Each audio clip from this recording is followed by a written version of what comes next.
maybe the best option for you is to quit that job, break up with your girlfriend or your boyfriend, go in for a divorce, end that project that you've been working on for years that is not working. Because perhaps you are under the influence of the sunk cost fallacy. The sunk cost fallacy is a fallacy that occurs in our lives because we spend so much time, effort, money, and time pursuing something. And because of the effort that we have done in the past, it is so hard for us to let it go. This is very familiar in our lives. Tell me if this sounds familiar.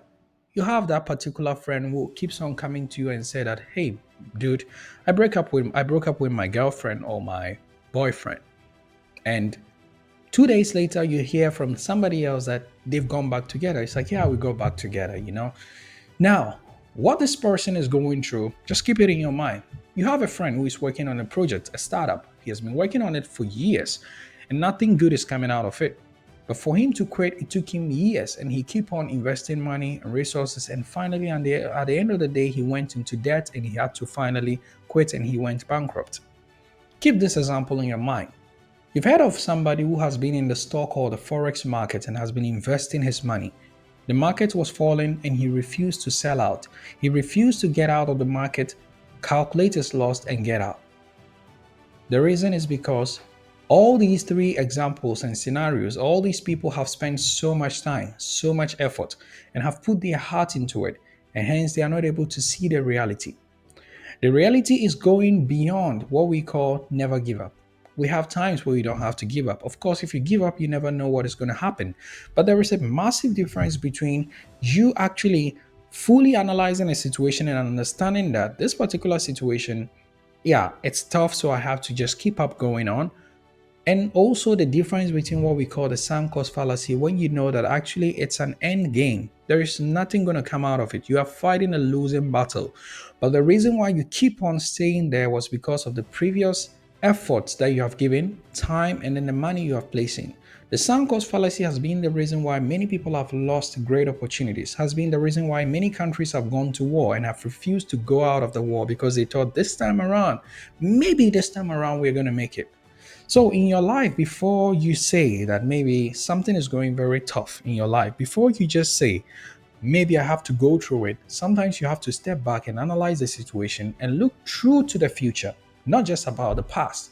Because humans, the only time we're able to realize our loss is after we have actually left it out. In the stock market, you never know if you've made a loss until you sell.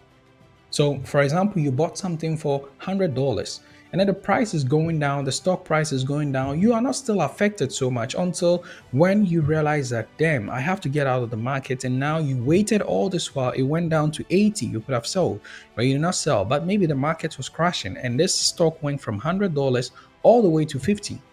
Still, you are in the market. You've not sold it because the market can still go up. So there is no loss to realize until the day when you realize that I have to get out of this transaction and you sell your stocks for $50 rather than 100. You've made a 50% loss. So loss is only realized after we have sold or we have closed our position. In a relationship, the sunk cost fallacy can hugely or highly be felt when actually you call it off and you say, really, we are breaking up and there is no way we are coming back to each other. The reason why we find it difficult to let go of people is because we do not want to realize our losses.